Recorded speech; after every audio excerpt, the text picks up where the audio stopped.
The text came in at 2:47 p.m. on a Tuesday, right as I was elbow deep in the engine of Mrs. Henderson's ancient Buick. My phone buzzed against the workbench, and something in that sound made my gut clench before I even looked at the screen. "I crashed your truck. Don't be mad. My ex was driving. We were catching up." Before we dive deeper into this story, I have one small request. Please subscribe, drop a like, comment, and hit that hype button to boost this channel so more people can discover these incredible Reddit stories. I stared at those words for a full 30 seconds, oil dripping from my hands onto the concrete floor of my garage. Madison's ex, Derek Mason, that smarmy piece of work who thought his IT consultant salary made him hot shit in our little New England town of Millfield. My name's Robert Kincaid, but everyone calls me Rob. I own Kincaid's Auto Repair on the edge of town, inherited it from my old man when he had his heart attack 3 years back. It's not much to look at, a 2-bay garage with an office that smells like coffee and motor oil, but it's mine. Or was mine anyway, before I met Madison at the Rusty Anchor and fell for her whole act. Madison Pierce, now Madison Kincaid, works HR at TechFlow Solutions downtown. All blonde hair and business suits, the kind of woman who makes you think you're punching above your weight class. Turns out, I was right about that, just not in the way I thought. I wiped my hands on a rag and called her back. She picked up on the first ring, voice all breathless and apologetic. "Rob, honey, I'm so sorry. It's not as bad as it sounds, really. Just a little fender-bender." "Is everyone okay?" I asked, keeping my voice level. 20 years of dealing with customers who'd blown their engines teaches you to stay calm when everything's going to hell. "Oh yes, we're fine. Derek's a little shaken up, but..." Derek was driving my truck. "Well, yes, but only because I'd had a couple drinks at lunch. You know, just catching up with an old friend. He was being responsible, really." Responsible. Right. Derek Mason being responsible with my property while catching up with my wife. I could picture it perfectly. Madison batting her eyelashes, Derek puffing out his chest, both of them thinking they were so clever. "Where's the truck now?" "At Murphy's Towing. Derek's handling the insurance stuff. He feels terrible about it, Rob. He wants to make it right." Murphy's was clear across town. My 2018 Ford F-150, the truck I'd saved 2 years to buy, was sitting in some lot while my wife's ex-boyfriend handled things. "I'll be right there," I said. "Rob, don't be like this. It was an accident." "Yeah," I said, hanging up. "I'm sure it was." Danny Reeves, my best mechanic and the closest thing I had to a brother, looked up from the Honda he was working on. "Everything okay, boss?" "Madison crashed my truck." "Shit. She hurt?" "Nope. But Derek Mason was driving." Danny's wrench stopped moving. He'd known me since high school, knew about Madison's history with Derek, knew exactly what this meant. Derek Mason? That slick-haired asshole from the tech company? The very same. Jesus, Rob, what are you gonna do? I looked around my garage, at the tools my father had left me, at the business I'd built with my own hands, at the life I thought I'd made for myself. Then I thought about my wife and her ex-boyfriend in my truck, catching up. "I'm going to handle it," I said. The drive to Murphy's gave me 20 minutes to think, and that was 20 minutes too long. By the time I pulled into the lot, I'd worked myself into a cold fury that sat in my chest like a block of ice.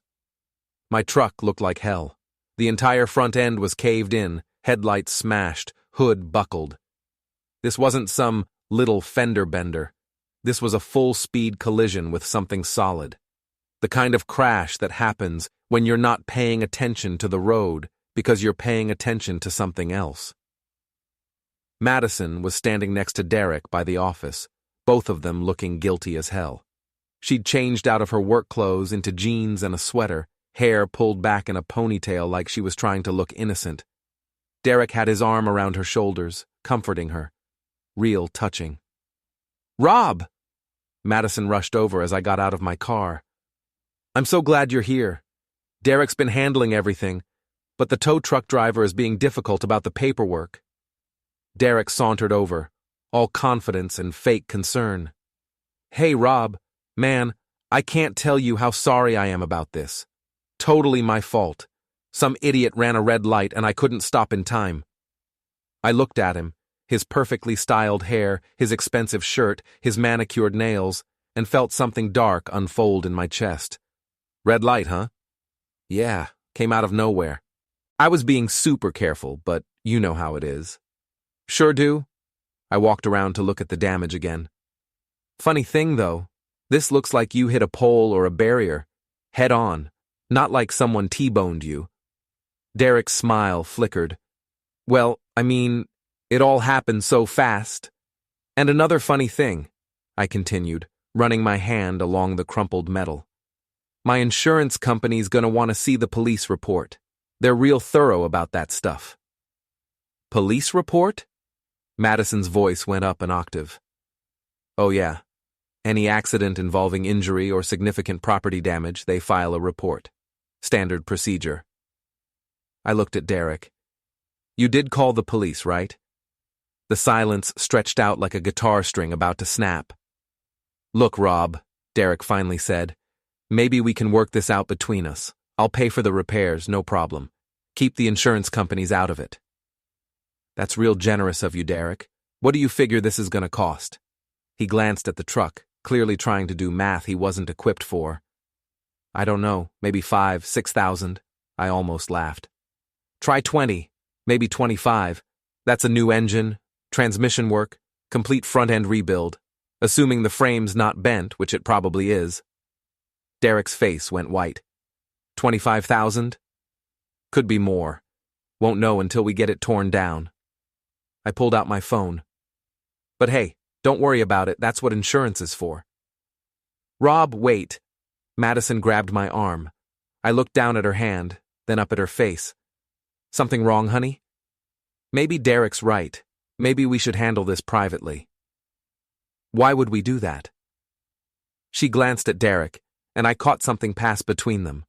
Some look that told me everything I needed to know about their catching up. I just think it would be easier, she said. Easier for who? That's when old man Stokes shuffled over from where he'd been watching the whole show. Harold Stokes lived across from Murphy's lot and had nothing better to do than stick his nose in everyone's business. Normally I found him annoying, but today he looked like a gift from God. You folks talking about that accident on Maple Street? He asked. You saw it? I asked. Saw the whole thing. Got it on my dashcam, too. Was just coming back from the grocery store when it happened. Derek looked like he was going to be sick. What exactly did you see, Mr. Stokes? The old man grinned, enjoying his moment in the spotlight. Well, that truck there was parked at the overlook, you know, up by the reservoir. Young couple inside, looked like they were having quite a conversation. Very animated, if you know what I mean. Madison's face was turning red. Then all of a sudden, the truck starts rolling backward.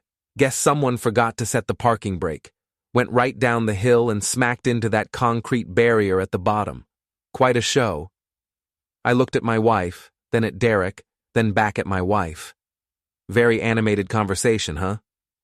Rob, it's not what you think, Madison started. What I think, I said, is that my wife and her ex-boyfriend took my truck up to Makeout Point, got so busy catching up that they forgot basic vehicle safety and crashed my truck into a concrete barrier. How's that for thinking? Derek stepped forward, trying to salvage the situation. Look, man, nothing happened. We were just talking. Talking? I nodded. Sure you were. Mr. Stokes, you mind if I take a look at that dashcam footage? Be my pleasure, son. And that's when I knew I had them. Both of them. Dead to rights. But as I followed Stokes toward his beat-up Corolla, I realized something else. I wasn't just angry anymore. I was planning. And for Madison and Derek, that was going to be a whole lot worse. Stokes's dashcam footage was better than Christmas morning. Crystal clear HD video of my Ford F-150 parked at the scenic overlook, windows fogged up, truck rocking slightly on its suspension. Then Madison and Derek's heads popping up in panic as the truck started rolling backward down the hill, gathering speed until it slammed into the concrete barrier with a sickening crunch. "Got the whole thing," Stokes said proudly, rewinding the footage on his phone. "Even got the part where they scrambled to get their clothes back on before the first car stopped to help." I watched it 3 times, memorizing every detail. Madison's panicked face, Derek fumbling with his shirt, the way they both looked around frantically, probably hoping nobody had seen what really happened. "Mr. Stokes, I don't suppose you'd be willing to email me a copy of this?" "Already did," he said with a wink. "Send it to your shop email. Figured you might need it for insurance purposes."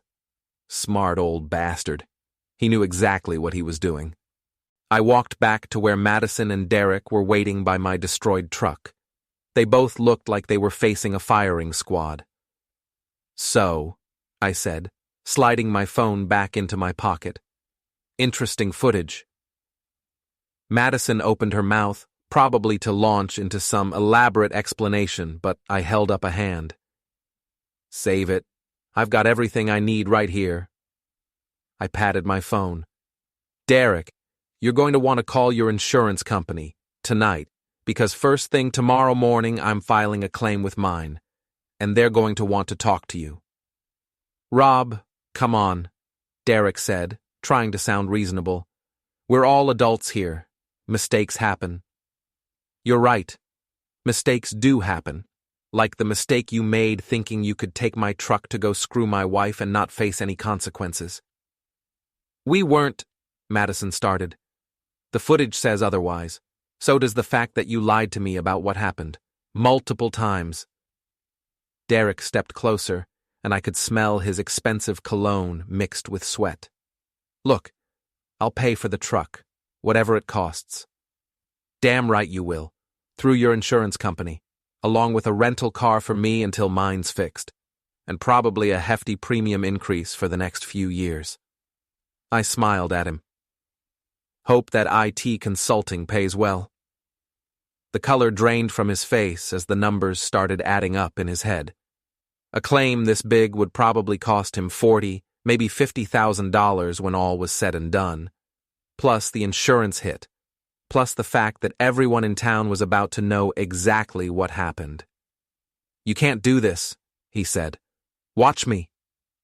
Madison grabbed my arm again, harder this time. "Rob, please, think about what you're doing. This could ruin Derek's life." "Should have thought about that before you two decided to take my truck for a joyride." "It was just a mistake. People make mistakes." I looked at her, really looked at her, and wondered how I'd ever thought this woman loved me. "You know what, Madison? You're right. I made a mistake too. I married someone who'd rather screw her ex-boyfriend in my truck than be honest with her husband. That's not fair." "Fair?" I laughed, but there was no humor in it. "You want to talk about fair? Fair would have been you telling me you wanted Derek back instead of sneaking around behind my back. Fair would have been you asking to borrow my truck instead of just taking it. Fair would have been you telling me the truth about the accident instead of lying to my face." Derek was getting agitated now, probably realizing that his comfortable little life was about to get very complicated. "You're being vindictive, man. This is between you and Madison." "No," I said, stepping closer to him. "This became between you and me the second you put your hands on my wife in my truck, and now you're going to learn what happens when you mess with other people's property." "Are you threatening me?" "I'm explaining the facts of life to you. See, Derek, you live in a world where everything gets handed to you. Nice job, nice car, nice apartment. You think you can just take whatever you want without consequences. But I live in the real world, where actions have consequences and bills come due." I pulled out my phone and started dialing. "Who are you calling?" Madison asked. "My insurance company. Time to get this process started." Derek lunged for my phone, but I was ready for him. 20 years of physical work had left me in better shape than his gym membership, and I easily sidestepped him. He stumbled and nearly fell, catching himself on my truck's damaged bumper. "Touch me again," I said quietly, and I'll add assault charges to your list of problems. Rob, stop, Madison pleaded. Let's go home and talk about this like adults. Adults don't lie about crashing their husband's truck while cheating on them. I wasn't cheating. The footage says otherwise. My insurance company picked up on the third ring. Hi, this is Robert Kincaid, policy number 4471298. I need to report an accident involving an unauthorized driver. The next 20 minutes were a masterclass in bureaucratic precision. I gave them Derek's information, described the accident exactly as it happened according to the dashcam footage, and explained that the driver was not listed on my policy and did not have my permission to operate the vehicle. Madison and Derek stood there the whole time, listening to their world fall apart one form field at a time. When I finally hung up, Derek was shaking. You bastard, you know I can't afford this. Should have thought about that before you decided to take my truck to Makeout Point. This is going to ruin me. Probably. Madison was crying now, mascara running down her cheeks. How can you be so cruel? Cruel would be what I really want to do to both of you. This is just business. Derek's phone started ringing. He looked at the caller ID and went even paler. It's my insurance company. Better answer it, I said. They're going to have questions. As Derek walked away to take the call, Madison turned to me with desperation in her eyes. Rob, please, I know you're hurt, and you have every right to be, but this will destroy him. Good. He's a good person who made a mistake. He's a selfish asshole who thought he could steal my wife and my truck without consequences. Now he's learning otherwise. What about us? What about our marriage? I looked at her for a long moment. What marriage? You mean the one where you sneak around with your ex-boyfriend? That marriage? It was just one time. It didn't mean anything. If it didn't mean anything, why did you do it? She didn't have an answer for that. Derek came back, his face gray. They're dropping me, effective immediately. Unauthorized use of someone else's vehicle violates my policy terms. Tough break, I said. You don't understand. Without insurance, I can't drive, I can't get to work, and your insurance company is going to sue me personally for the damages. Like I said, tough break. This could bankrupt me. Should have kept your hands off my wife and your ass out of my truck. Madison stepped between us. Rob, enough. You've made your point. Have I? Because it seems like you still think this is somehow unfair to Derek. I think you're being vindictive and cruel. I think I'm being exactly as vindictive and cruel as the situation calls for. Derek's phone rang again. This time it was a number he didn't recognize, but I had a pretty good idea who it was. Robert Kincaid? The voice was loud enough for all of us to hear. No, this is Derek Mason. Mr. Mason, this is Jennifer Walsh from Consolidated Insurance. We represent Mr. Kincaid's policy. We need to schedule a time to discuss your liability in the accident involving his vehicle. Derek looked at me with pure hatred. This isn't over. Yeah, I said, getting into my car. It is. As I drove away, I could see them in my rearview mirror. Madison crying, Derek pacing back and forth while he talked to the insurance investigator, both of them finally understanding that their little adventure was going to cost them more than they ever imagined. But I wasn't done, not even close. If they thought the insurance claim was bad, they were about to learn what real consequences looked like. The next morning brought the first real satisfaction I'd felt in months. I was at the garage by 6 a.m., coffee in hand, when Derek's BMW pulled into the lot. He looked like he hadn't slept, which was probably because he hadn't. We need to talk, he said, getting out of his car. No, we don't. Rob, please. I got served with papers last night. Your insurance company is suing me for $43,000. Sounds about right. I don't have $43,000. Then you probably shouldn't have crashed my truck. Derek ran his hands through his hair, messing up his usually perfect styling. Look, I know you're angry. You have every right to be, but this is going to destroy my life. Good. Madison told me you two are having problems. Maybe this whole thing pushed you over the edge, made you want to lash out. I get it. But don't you think you're taking this too far? I set down my coffee and looked at him. Really looked at him. Derek Mason, 32 years old, never worked a day of manual labor in his life, thought his college degree and his fancy job made him better than guys like me. Thought he could waltz back into Madison's life and pick up where they left off, with no regard for the fact that she was married now. Derek, let me explain something to you. I'm not lashing out. I'm not having an emotional reaction. This is just business. Business. You damaged my property. You're going to pay for it. That's how the world works. But $43,000 is what it costs to replace a truck, plus rental fees, plus depreciation, plus my insurance company's legal costs. You want to play grown-up games, you pay grown-up prices. Danny chose that moment to show up for work, taking in the scene with one quick glance. Morning, boss. Everything okay? Just having a conversation with Mr. Mason here about responsibility and consequences. Danny grinned. He'd never liked Derek, thought he was a pretentious asshole from the first time Madison brought him around to the garage. How's that working out for you, Derek? Stay out of this, Danny. Hard to stay out of it when you're standing in my workplace making threats. I'm not making threats. Sounded like threats to me. Danny was a big guy, spent his weekends doing construction work for extra cash. Next to him, Derek looked like a scarecrow.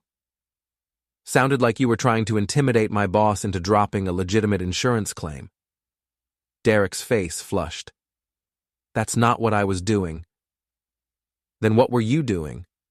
I was trying to reason with him. Reason with him about what? About how you stole his truck to go screw his wife? About how you lied about the accident? About how you're trying to avoid paying for the damage you caused? It's not that simple. Seems pretty simple to me, Danny said. You broke it, you bought it.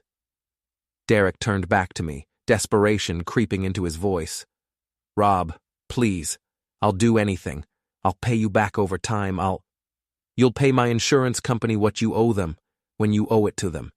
Everything else is between you and your lawyer. I can't afford a lawyer. Then you better hope you can afford $43,000. Derek's phone started ringing. He looked at the caller ID and his face went white. It's my boss. Better answer it. He walked a few steps away and took the call. Even from a distance, we could hear the raised voice on the other end. Derek kept saying, "Yes, sir," and "I understand," and "It won't happen again." When he hung up, he looked defeated. Let me guess, I said. Your boss heard about the lawsuit. Company policy. Any employee involved in significant legal action has to report it to HR. And? And they're reviewing my employment status. Danny laughed.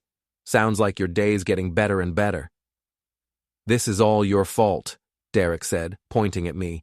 No, this is all your fault. I didn't make you take my truck. I didn't make you crash it. I didn't make you lie about what happened. Those were your choices. You could have handled this privately. You had your chance to handle it privately. Instead, you lied to me, tried to cover it up, and hoped I'd just eat the loss. Now you get to deal with the consequences of that decision. Derek's BMW started making a weird noise, like the engine was struggling. He looked at it with panic in his eyes. What's that sound? Danny and I exchanged a look. We both recognized the sound. Engine trouble. Probably expensive engine trouble. Sounds like you might need a mechanic, I said. Can you look at it? Nope. What do you mean, nope? I mean, I don't work on cars owned by people who steal my property and screw my wife. Derek stared at me. You're going to let my car break down out of spite? I'm not letting your car do anything. Your car is doing whatever it's doing all by itself. But if you need a mechanic, you'll have to find one who doesn't mind working for people with no integrity. There's only 3 shops in town. Better hope one of the other 2 is available. Derek got back in his BMW and tried to start it. The engine turned over reluctantly, making even worse noises than before. He managed to get it running and drove off, black smoke pouring from the exhaust. Think he'll make it to Murphy's? Danny asked. Don't know. Don't care. But I was lying. I did care. I cared very much that Derek Mason was about to learn what it felt like when everything in your life started falling apart at once. My phone buzzed with a text from Madison. We need to talk. This has gone far enough. I showed the message to Danny. What are you going to tell her? Nothing. She made her choice when she got in my truck with Derek. Now she gets to live with the consequences. You think she'll try to come by the shop? Probably. Want me to stick around? Nah. Madison's not the problem. Derek's the problem. And Derek's problem is just getting started. Danny grinned. You got something planned? I got lots of things planned. And I did. See, Derek Mason thought this was about money. He thought if he could just pay for the truck, or work out some payment plan, or convince Madison to talk me out of the lawsuit, everything would go back to normal. But Derek was wrong. This wasn't about money. This was about respect. And Derek Mason was about to get a very expensive education in what happens when you disrespect the wrong person. My phone rang. The caller ID showed Madison's work number. Kincaid Auto. Rob, it's me. Please don't hang up. What do you want, Madison? I want to talk, face to face, like adults. We tried that yesterday. You lied to me. Multiple times. I was scared. I didn't know what to do. You could have tried telling the truth. I'm telling the truth now. Rob, I made a mistake, a terrible mistake, but destroying Derek's life isn't going to fix our marriage. Our marriage was over the minute you got in my truck with him. That's not true. We can work through this. People do it all the time. People who want to work through it, maybe. I don't. What do you mean? I mean I'm done, Madison. With you, with Derek, with all of it. You want to be with him? Great. You two can figure out how to pay for my truck together. The silence stretched out for a long time. Rob, please, don't do this. I'm not doing anything. You did this, you and Derek. Now you get to deal with it.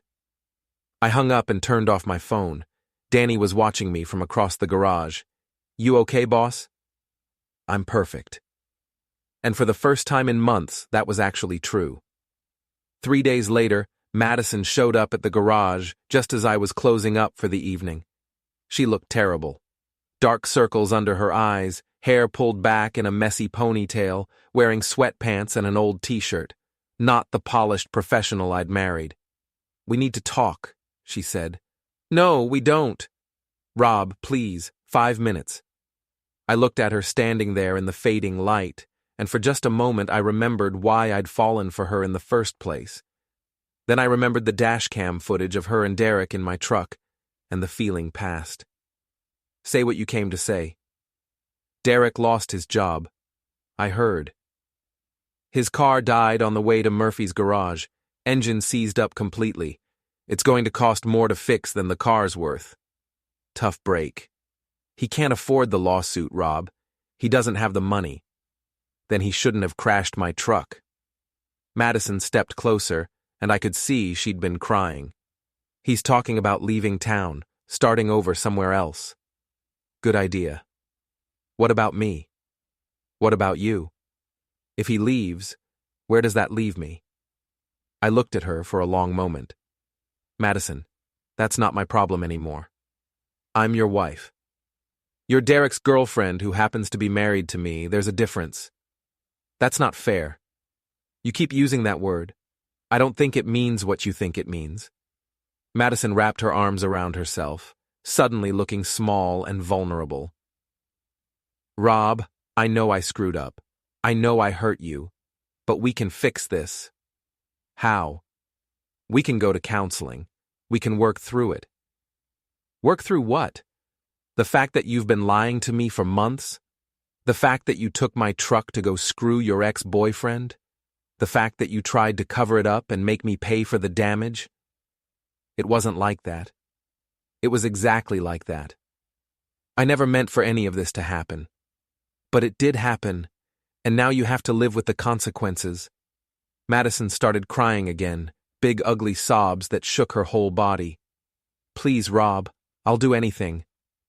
There's nothing you can do. There has to be something. I thought about it for a moment. There was something, actually. Something that would make this whole situation a lot more interesting. You really want to fix this? I asked. Yes, anything. Okay, here's what you're going to do. You're going to call Derek and tell him you want to help him pay for the lawsuit. What? You heard me. You're going to offer to split the cost with him. $21,500 each. Madison's face went white. Rob, I don't have that kind of money. Then you better figure out how to get it. That's impossible. You know what I make. I know what you make, and I know what you have in your savings account, and I know what your parents are worth. You can get the money if you want to badly enough. Why would you ask me to do that? Because I want to see how much Derek means to you. If he's worth destroying our marriage over, he should be worth $21,000. Madison stared at me. You're testing me. I'm giving you a choice. You can help Derek pay for the lawsuit, or you can let him deal with it himself. But either way, our marriage is over. That's not fair. Life's not fair, Madison. You taught me that.